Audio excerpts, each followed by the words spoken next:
And welcome to the Sports Porch. Welcome back. We're glad you're here. Tonight is immaculate. Of course, we have to say that. And we want to thank you for listening on American Busker iHeartRadio, 150 million subscribers, 2,000 devices, 260 platforms.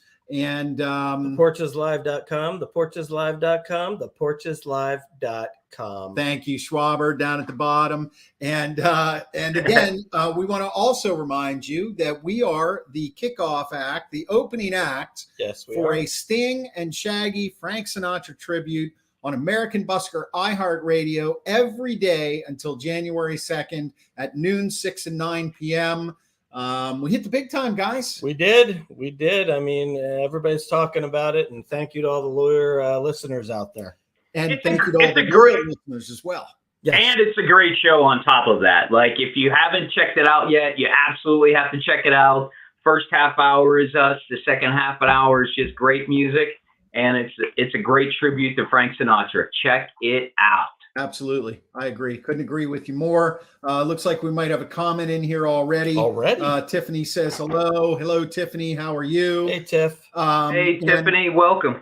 And as you can see, it's a little chilly out and the heater on the porch broke. So Mark and I are in the kitchen porch, the studio, underneath the ground. And Steve is protected in the friendly confines of Greenfield. And that's where we'll be bringing you the show tonight. First thing we got to do, we got to get this out of the way. Obviously, the big news in Pittsburgh is it was the 50th anniversary. But unfortunately, before that, well before his time was due, Frank Sinatra. Sorry, guys. It's all in my brain. Franco Harris was taken from us. Kind of a shock. It was. And obviously, it affected the celebration.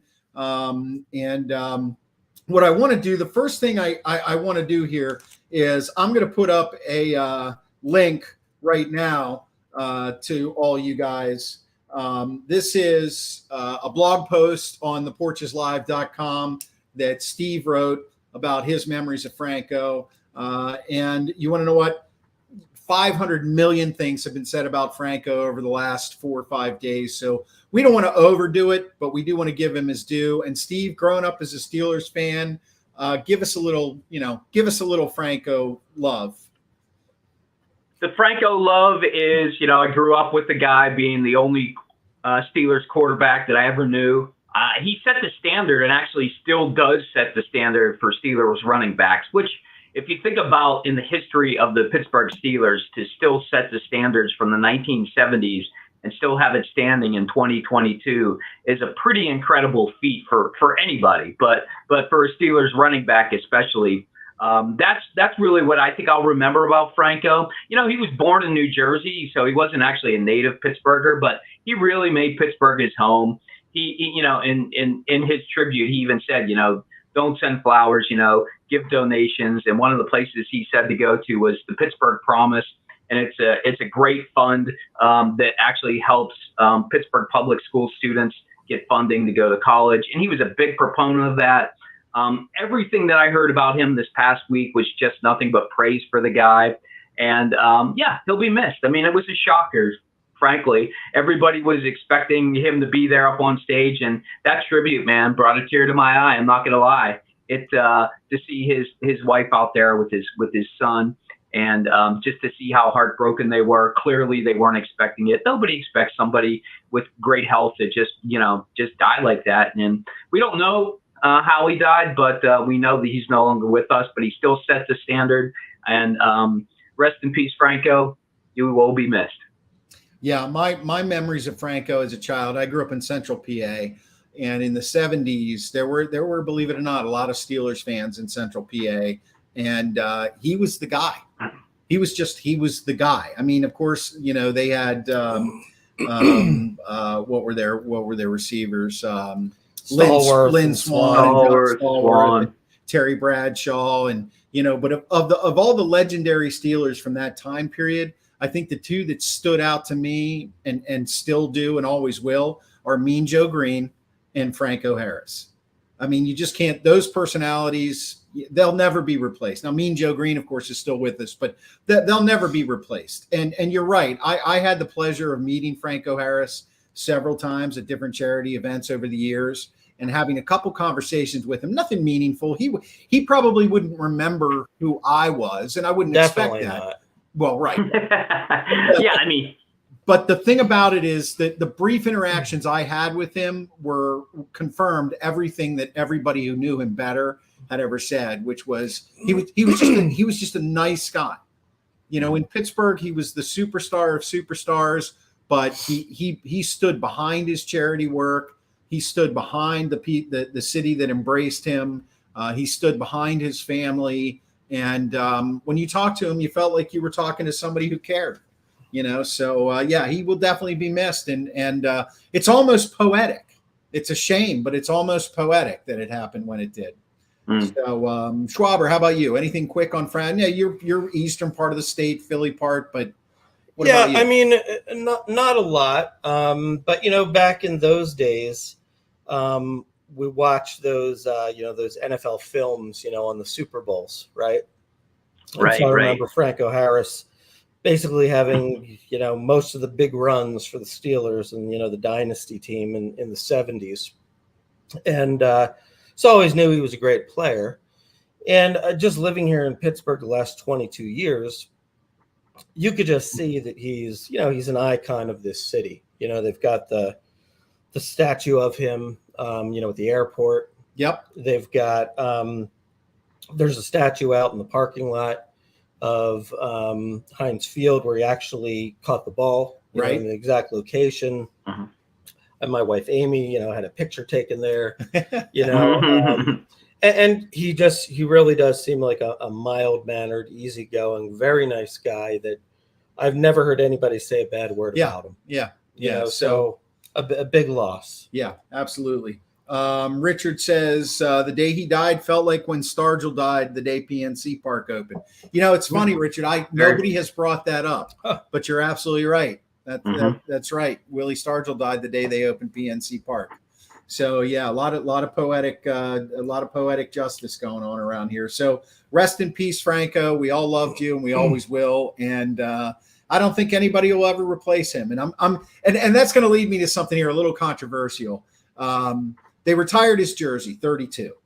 Okay. They retired Mean Joe Green's jersey and some other dude I never heard of. Right. Why are the Steelers not, and I'm going to get this comment in. DG says, Merry Christmas and Happy New Year, gentlemen. Thanks for being in the house, DG. Hey, Richard David. also says, let's just hope it's not a curse. I agree with you. But why is that? Why is this? Why there are so many numbers and fans, you were making this point, the fans, and you too. The fans enjoy it. It helps to sell jerseys. It keeps you connected. I mean, why?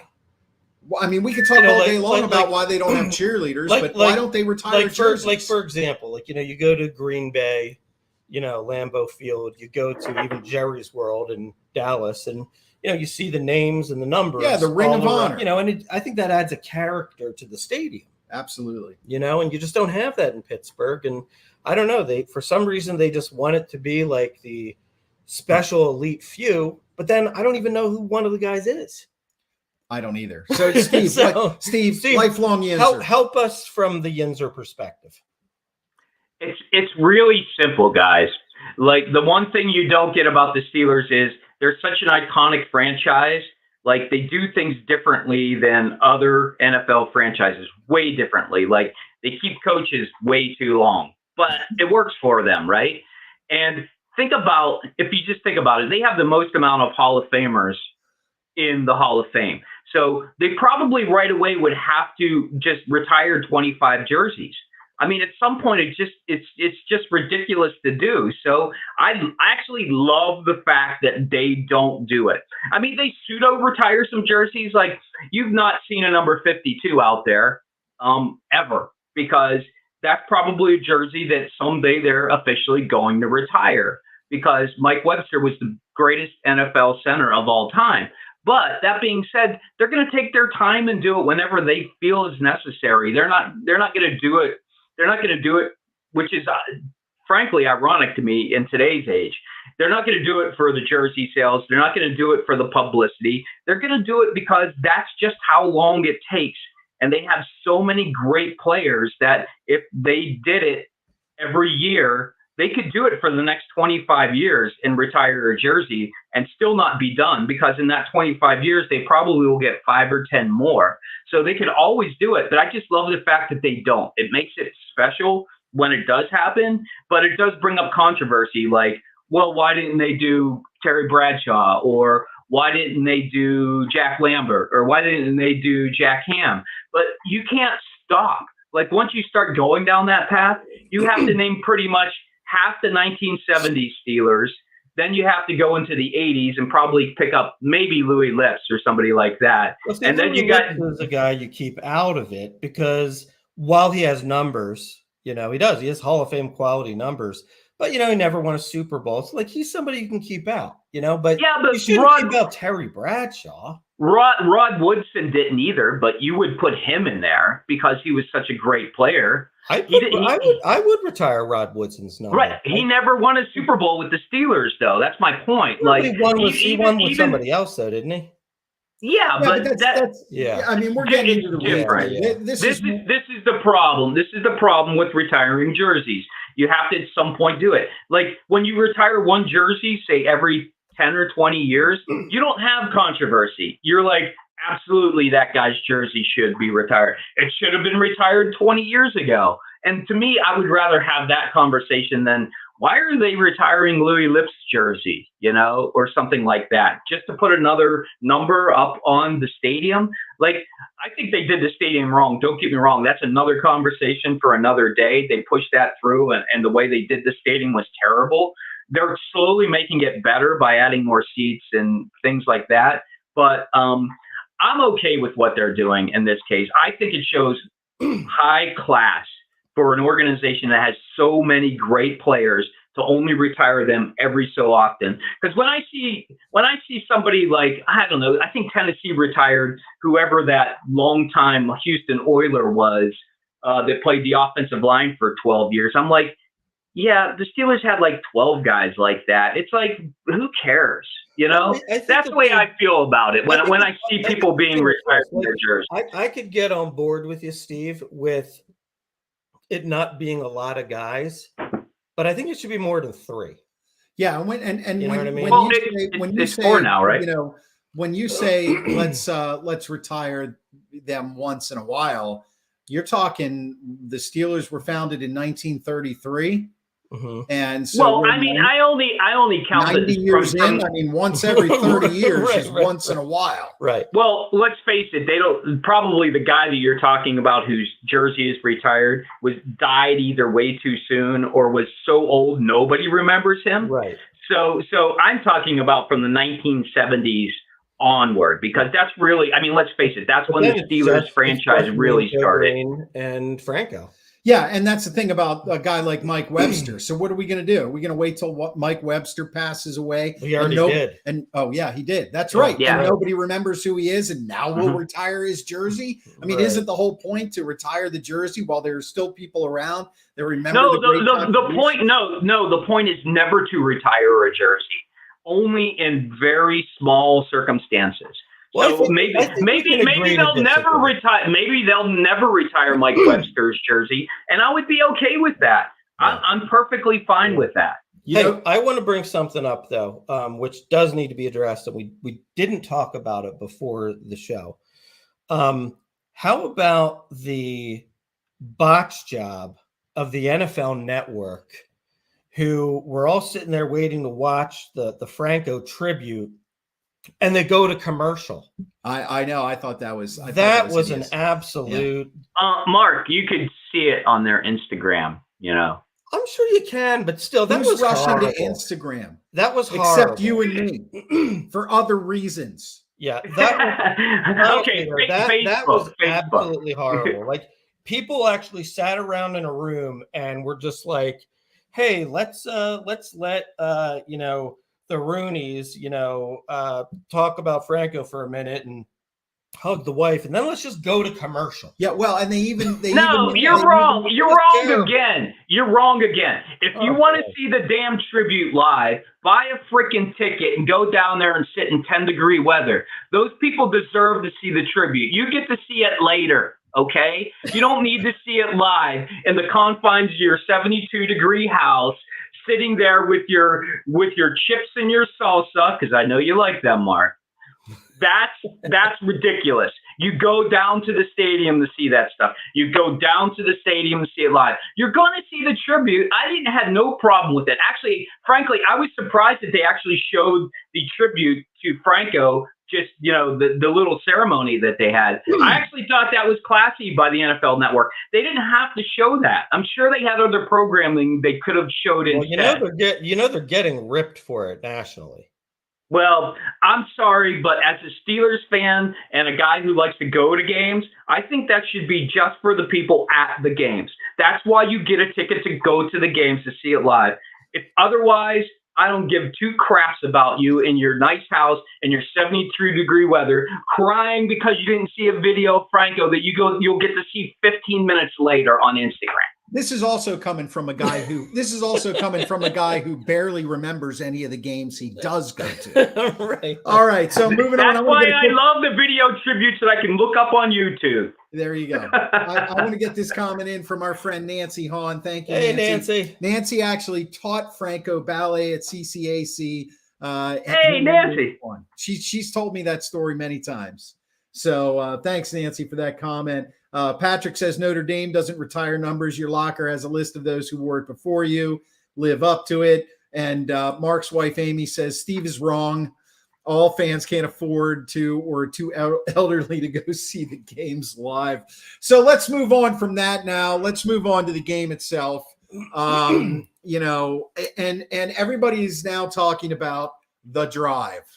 Okay. And, pump the brakes. Exactly. One. I'll give you my take on it as always. And then you guys can unleash the fury. I thought it was cool to see Kenny Pickett drive down the field and throw a nice ball to George Pickens over the middle for a touchdown to win the game. Obviously, the 50th anniversary, it had some meaning. That part of it had some meaning. And, it's not lost on me or anyone else for that matter that it was super cold, super windy, and any NFL offense is going to struggle to score in that kind of weather. We've seen that time after time after time over the years. Okay. But you guys know I'm a Kenny Pickett fan. I would tell you that after this game, we learned absolutely nothing new about this offense, nothing new. And it looks like Steve's disagreeing with me. It looks like it. But Brent's eyes are about to pop out of his head. I still put this entire year on Canada's shoulders. I think the play calling once again was rudimentary at best, and we squeaked out a victory. And here we go once again, staggering towards mediocrity. I think I should comment before Steve has an outburst. Okay. So, it was one of those games where I kind of look at it and I think about your age-old question that you always ask, which is good win or not? Right. And you know what I kind of go with? I kind of say it was both. It was both a good win and kind of a bad win. and basically what that means is it was good for Kenny Pickett. It was good to see him lead the team back and throw a really beautiful pass to win the game. And look, hey, it took all the way to week 15, but Kenny Pickett finally made a play. A play in a meaningful game that counted, right? And so that can be something that he can build on, right?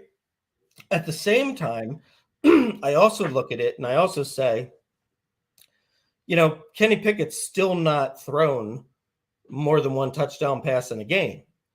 And, look, different circumstances, I understand, but I think Brock Purdy in San Francisco has played 4 games and has thrown 2 or more in all 4 games. Hall of Fame. You know what I mean? I'm just saying,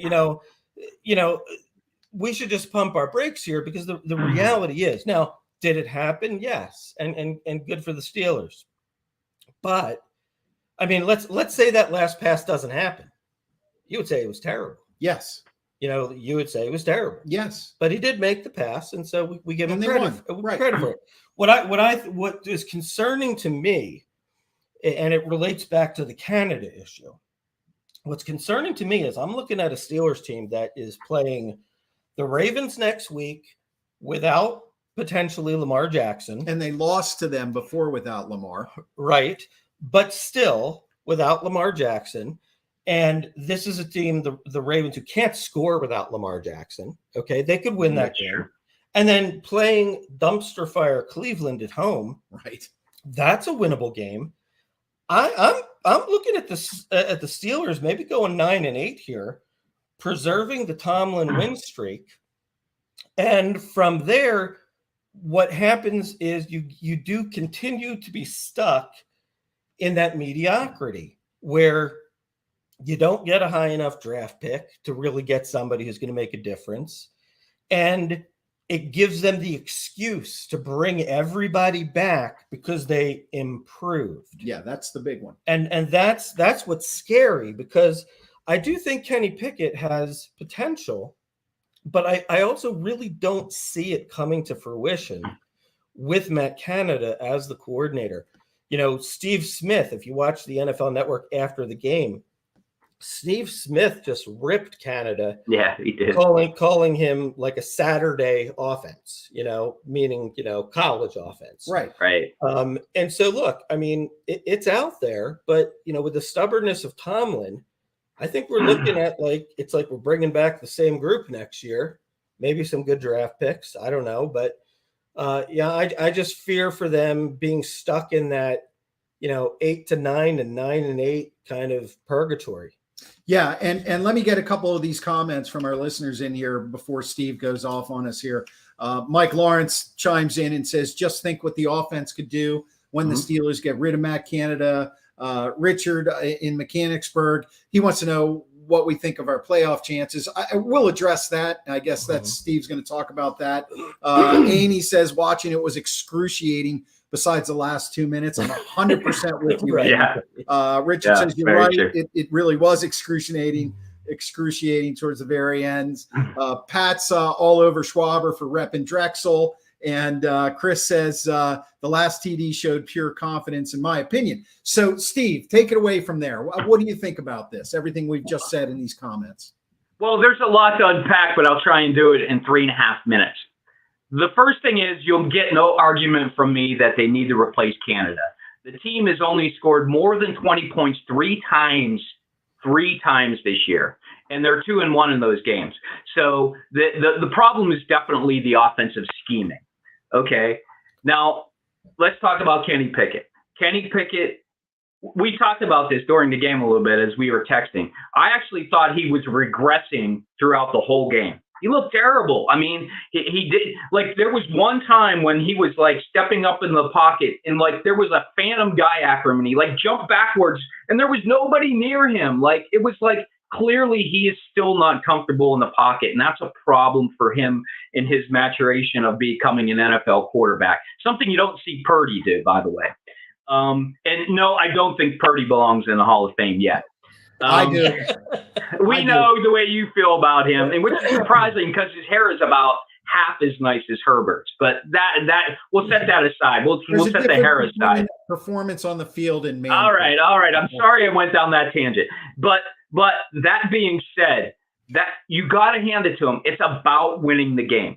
If all he has to do every week is come out in the fourth quarter when they have the ball last and score a touchdown, and he does it, I don't care. That's all he's asked to do. You see him throw the ball away. He's not throwing the ball over the middle. He's not throwing it deep. They're clearly telling him not to throw risky passes. I mean, he's being coached this way. So I can't really fault him and his maturation as a quarterback, because I think that's how they're making him play, which I think is terrible, which is why I think you're absolutely right. We got to get rid of Canada, but I don't think that'll happen. So what do I think should happen? They should go out and get a quarterback whisperer, whoever the best quarterback coach is out there, and at least have him have his own coach. Somebody who can teach him how to be more comfortable, learn better, learn to read defenses, go through the progressions quicker so that next year they'll be good.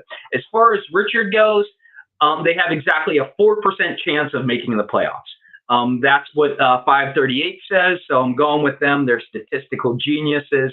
4% as of today. What needs to happen? The Steelers need to win out, and Miami needs to lose out. So, I mean, is it possible? Yeah. I mean, look, it happened last year. The improbable happened on the last play of the game for all NFL games, where the Steelers get in the very last second. So, of course, we know what happens after that. They get into the playoffs. They lose to Kansas City by 35 points, and we move on. But I don't think they're going to get there. I actually think, and we'll talk about this in our picks, I have different reasons for why I don't think they're going to make the playoffs.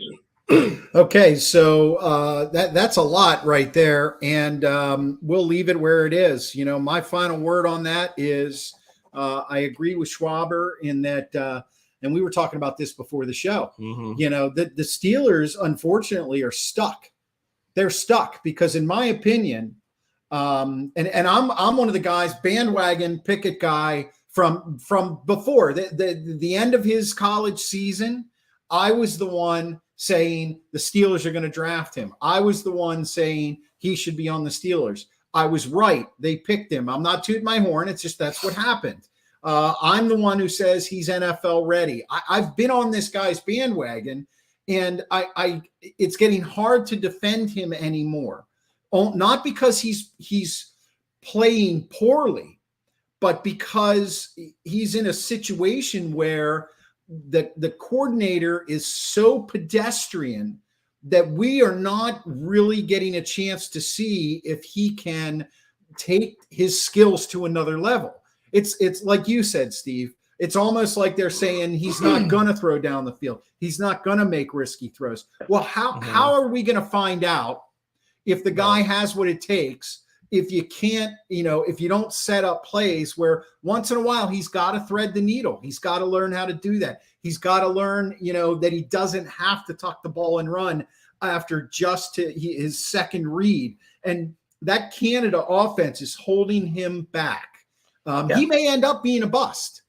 But if Canada remains the offensive coordinator, he's going to be a bust by default because that offense is terrible. And we'll never know. And that's where they're stuck. So if they win out, it's now we get to keep Canada, and here's our excuse. That's bad for Kenny Pickett. If they lose the next couple games and he looks terrible, because honestly, let's just call it for what it is. I mean, if you just look at his play, his statistics are not good. They're just not good. Right. Yeah, he had a drive to win this game, but any quarterback that has NFL skills can put together a drive here and there. Okay. So his statistics look horrible. So if they lose out, now it becomes, well, maybe he's just not the quarterback for us, and I think the Steelers have a huge problem on their hands if they let Canada come back. Kenny Pickett is like a dog being walked with a leash, and he's not allowed to run off leash. There you go. Words of wisdom. Words of wisdom. All right, let's move on to the D. How'd you feel about the D? I think the D did great. Obviously, they stopped the best rusher in the league, and that last-second interception sealed the victory. They held Devontae Adams in check. Devontae Adams was thrown to 9 times and only caught 2 balls. Right. Yeah, good, really good effort by the defense. Cam Hayward played a great game. He did. But at the same time, I don't know. I mean, I think part of it was sort of like an Oakland team playing in cold weather. Yeah, we talked about that. They just looked like they didn't even want to be there. I have a lot of questions about the Raiders. I don't think they're a very good team. Obviously, they're like 6-10 or something, right? Right. 6-9 or something like that. 6-9. But the defense did their job. They absolutely Yeah. did their job. Yep. I mean, they they're on the opening drive and then shut them down almost completely. Yep. I'm with you, Mark. I think it was more that the Oakland Raiders offense is terrible. I'm not a big David Carr fan. I think he's terrible. A lot of people say that they think he's like in the top 10 quarterbacks in the league. I don't think he's in the top. I think he might be in the top 20, but like 18 or 19 on that list. I just don't think he's very good, only because when you can take away their running game, they can't do anything. They can't do anything. I mean, if Carr's not going to win you a game, he can throw the ball every now and then in, like on that touchdown pass to Renfro. That was actually a pretty good pass. It was a better run, but it was a pretty good pass to get him into the end zone. But after that, it's like he couldn't hit the side of a barn, and even on that long pass to Waller had to make an adjustment to get to that catch. Right. And I just don't think he's a very good quarterback. Actually, you know what? If they were to go out, then maybe Aaron Rodgers is half the quarterback he is. But I actually think Aaron Rodgers on that team could take them to a Super Bowl. Honestly, and if they keep Jacobs, but it sounds like Jacobs wants out. So now what's going to happen is they're going to have no running game. And if they keep Carr, that team's going to be worse next year than it is this year. And I agree with you. I don't think that team's a playoff team. But that's what the Steelers do. Steelers beat non-playoff teams, with the exception of the Bengals. But that was in week 1, and that was a long time ago. I think we also just have to pay homage to the fact that how cool was it that within 2 minutes we're doing a replay to see if a running back Harris caught the ball or hit the ground. True. Yeah, we were talking about it on the That was broadcast. pretty. Yeah, that was pretty you cool. like that. You like that. I think they just we got did. a I comment think they from did.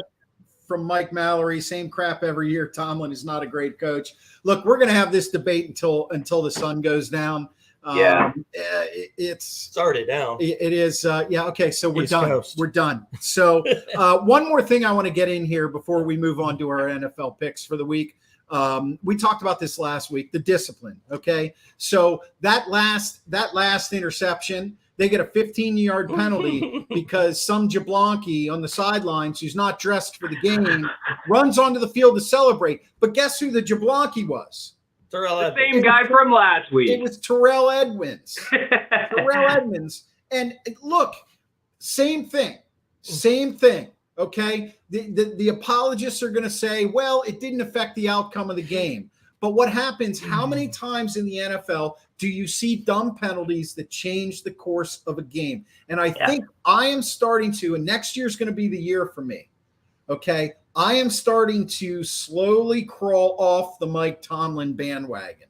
I've been a big supporter of him, but this year, watching how he's handled the quarterback situation, he's apologized for extremely poor play by Deontay Johnson. He's apologized for bonehead moves by his team and a lack of discipline. Then I start thinking back to the Antonio Brown fiasco. And I'll tell you, now Antonio Brown was a special case. I don't think anybody was going to be able to bring that guy back. But the way it was handled was very apologetically up until the point where Brown, they just said, well, we got to get rid of him. Okay. And I think that going forward, if you're trying to change the culture of a team because you lost your Hall of Fame quarterback and you're turning over a new leaf and you're rebuilding the team, you have got to get a deeper sense of discipline. And a guy like Terrell Edmonds, who's a starter, has to know the rules. He's got to know the rules. He's got to know that if you're not dressed and on the field, you don't get to celebrate in the end zone. Okay? That could have cost them the game. Yeah. Okay, another comment here. Chris says, I feel Pickens is going to be another AB if he isn't put in place. He's already crying he isn't getting the ball. You know what? I would say at this point that's not even a concern. I think that was more frustrating. I don't see him as an AB. He's got a long way to go. I mean, Antonio Brown is probably more mental illness He's a than head anything case. else. Yeah. I mean, he's really off. Yeah. And remember, AB wasn't like that the first 3 years in the league. Right. No, he came out of nowhere that one year and was just off his rocker, and he's been like that ever since. Something happened to him, unfortunately. Yeah. Okay, moving on. Next thing we want to do here is we want to talk about our picks. This was a banner week for yours truly. Last week, I had the Jags, and Mark and Steve had the Jets, and I won. I won that one. Eagles at Dallas. I had Dallas. Mark and Steve had the Eagles. And Bucks at Cardinals. We all had the Bucks, and that put Mark and Steve at 1-2, and Chris at 3-0. There you go, baby. So that you needed it. You needed it. Mark is now still in the lead at 28-19, and Chris and Steve are neck and neck at 27-20. So we're going to move on. We want to know who your pick is. Who's your pick? First pick this week is Thursday, Cowboys at Titans. And since I won, I have to go first. Yep. I am going with the Cowboys because they just beat the Eagles, and they're smelling a chance at the NFC East. So I'm going Cowboys there. What about you guys? You know what? I mean, I gotta say Cowboys just because the Titans have they're playing their backup quarterback now. I think Tannehill's out for the year. It's not like it's a hard pick. So it would have to be stupid of me. But at the same time, though, I almost look at this as it wouldn't shock me if this comes down to the end, because the Cowboys are just like that. They're a victim of the trap game, as evidenced by the Jacksonville game. There you go. You know what I mean? So, but I'm still going to pick the Cowboys. Okay. Steve, you guys are making it easy on me. I got to take the Titans. They got to win if they want to stay relevant in the playoff race. And I think all they got to do is run the ball against the Cowboys, and that's pretty easy to do. So all they need to do is make Dak throw his, 2 interceptions a game, which he will provide that for them, I'm sure. And they play some tough defense. And your man, Chris's coach of the year, wins the game. Vrabel. I would be absolutely thrilled to hand you over first place, Steve, if the Titans beat the Cowboys. Well, the other thing is the Cowboys are already in the playoffs. They don't have to win this game. So, it doesn't really matter to them if they win this game or lose this game. Well, and they probably want to put pressure on the Eagles to make the Eagles have to win their game to win the division. Right. But the Eagles are probably already going to win their game by the time that they take. No, because this is actually Thursday, and the Eagles. Oh, Thursday, yeah, maybe. Well, and here's one more thing, and we'll move to the next game. If the Cowboys actually end up winning the division, there's a good chance they're the number 1 seed. True. So they get a bye. So they have a lot to play for. True. Yeah, but if the Eagles win, they're the number 1 seed, right? Right. Yeah, but the Cowboys play first. So all right, moving on now. Just by luck and scheduling, the Sunday night game has been switched to the Steelers at the Ravens, and I am going to pick this game. Man, I'll tell you what, they're questioning whether or not Lamar Jackson is going to practice this week. It doesn't sound like he's going to play, even if he does practice. But then again, the Ravens beat the Steelers with a backup quarterback. But I say this is a rivalry game. It's revenge. Kenny Pickett's going to ride that last drive, and it's going to be an immaculate victory. I'm going with the Steelers. I'm also going to pick the Steelers. I just do not believe in Tyler Huntley at all. Right. He's basically shown absolutely nothing in his 3 weeks of play. Now, let me kind of say that it's certainly not going to be a runaway. I mean, I'm going maybe with like a 9-7 victory for the Steelers. All right, but I think they'll get it done in some weird way, shape, and form. All right, Steve-O. I do not. I don't think their defense has it in them to get 3 more turnovers against the Ravens. They're pretty good at protecting the ball. These games always come down to the final kick, and I just like Baltimore at home to get that final kick. I think Justin Tucker has got another 65-yard field goal in him to break our hearts. So I'm taking the Ravens. All right, Steve's going with the Ravens. And final game. This is a tough one. Sunday, Vikings at the Packers. Now the Vikings are playing for. They could still conceivably get the 1 seed. Right. They'd have to win 2 and the Eagles lose 2. Right. Yeah. And the Packers obviously are playing for their lives. And this comes down to the Vikings are a better team. And I think, I was wrong about Kirk Cousins. He has something like 6 comeback victories this year. Prior to this year, he couldn't come back to win a game to save his life. But that trend seems to be changing. Yeah, but if they lose their first round playoff game, then you're not going to say you were wrong about Kirk Cousins. I know, of course, but I'm talking about this game. I'm talking about this game. Right. So but what keeps clawing away at me is my other 2 picks were easy. This is a hard pick.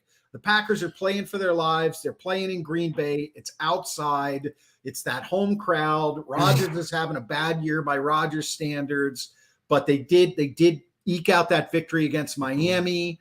Oh man, this is tough. And with the Vikings' performance the last few games in the first half, getting down early and all that kind of stuff. Yeah, I know. I you know what? I'm going with Kirk Cousins and the Vikings. I'm taking the Vikings. I'm going to take the Pack. The Pack is back and they're on the attack. I just, I don't believe in the Vikings. I just don't believe in them. I think Kirk Cousins always finds a way to lose. Not as much this year, but he does. And I agree, outdoors at Green Bay. Green Bay's got a really good running game. Rodgers rarely turns the ball over. I think they can squeak out like a 19-16 victory. All right. Packers for Mark. What about you, Steve? I don't see the Vikings playing for anything in particular. They really don't have a chance at the number 1 seed. I mean, I think Philadelphia would have to lose out and the Vikings would have to win out for them to get it. I like the Packers. It's that simple. Okay. And Pat wants to know why we're not picking the Monday night Buffalo Cincinnati game. Because we never do. Yeah. We never pick Monday night games, Pat. Come on. You've been here long enough. Yeah. Get with the program, Pat. Yeah. Come on, Pat. We'll talk about it in Key West. All right. And before we move on here, I want to thank you for listening. If you are on American Busker iHeartRadio has 150 million subscribers, over 2,000 devices and 260 platforms.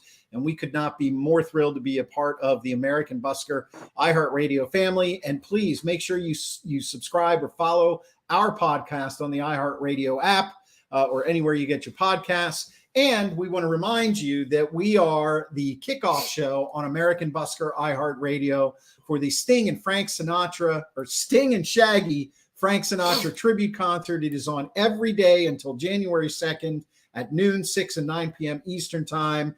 And boy, did we have a good time making that show, didn't we? Luck be a lady tonight. That was my favorite Sinatra song. So moving on now, of course, tis the season for hockey. And we have our very own Hockey Jesus who preaches on the podcast, on the iHeartRadio app, anywhere you podcast. After every single Penguins game, make sure you follow the Sports Porch podcast. Hockey Jesus, not a whole lot. I mean, you had your update a couple nights ago, nothing going on until tomorrow night. So is there anything you really want to add to this right now? Yeah. Actually, there are just a few things. You got they're playing the Islanders and the Red Wings back-to-back games. The Pens have been hot in back-to-back games lately, so I think that game against the Islanders tomorrow night is definitely worth a watch. They haven't played the Islanders yet this year, and the Islanders are getting, they started off really bad, and now they're coming back up. Look for Jari to get back in the goal and to do it. I was at that last game, that Carolina game on Thursday night.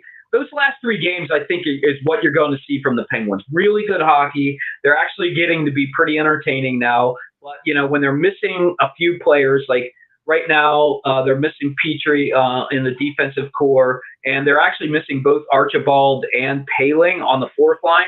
I know these guys probably mean nothing to you, but missing some key role players makes a difference in a 1-goal game. And let's face it, Sullivan screwed the pooch when it came to overtime. Why he did not put Sidney Crosby out there with Jake Gensel and Raquel and Letang in a 3-on-3 situation in overtime? Come on, Sullivan, you're out coaching yourself.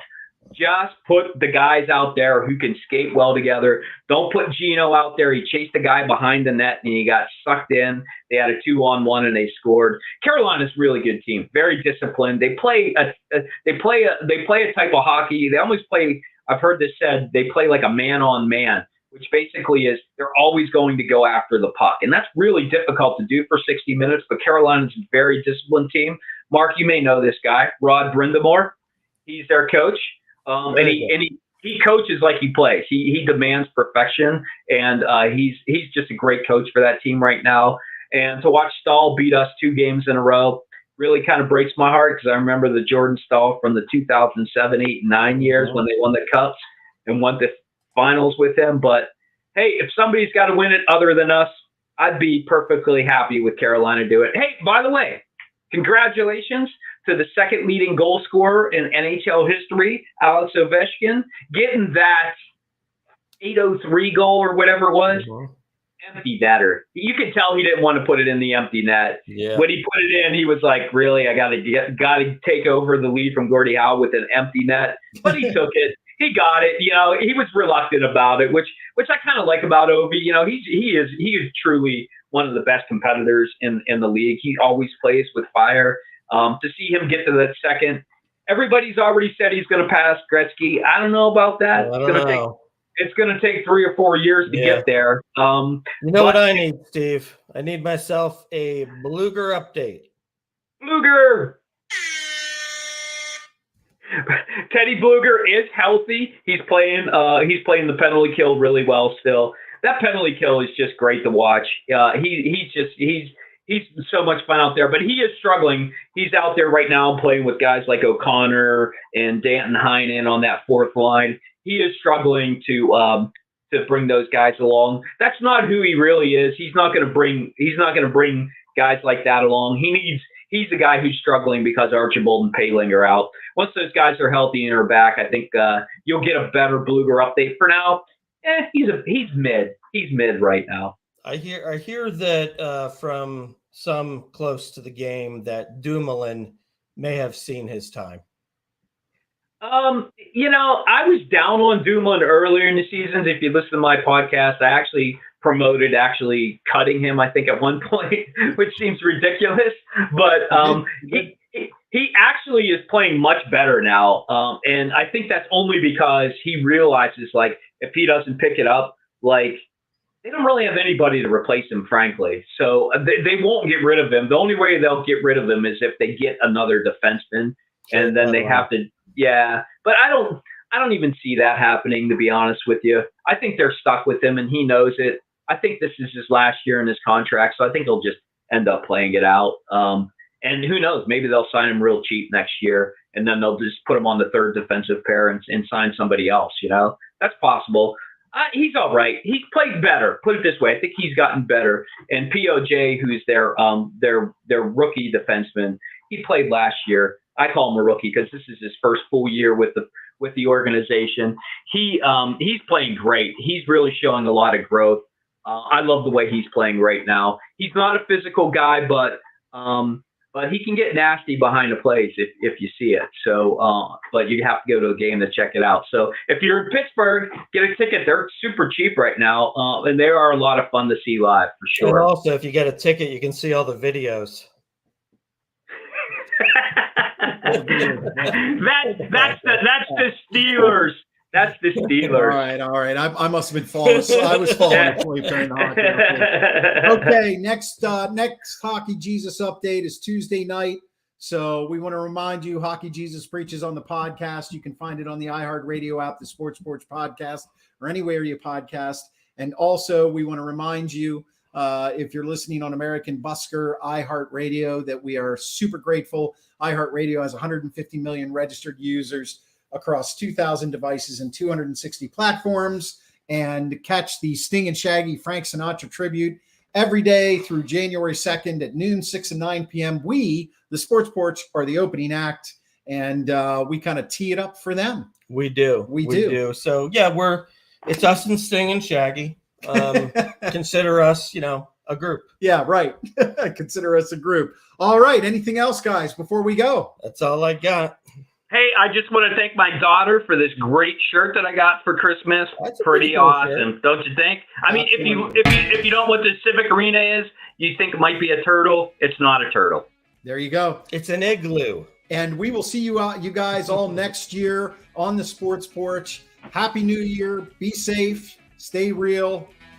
And we're out of here. Yeah, don't be fake. 2023. See ya.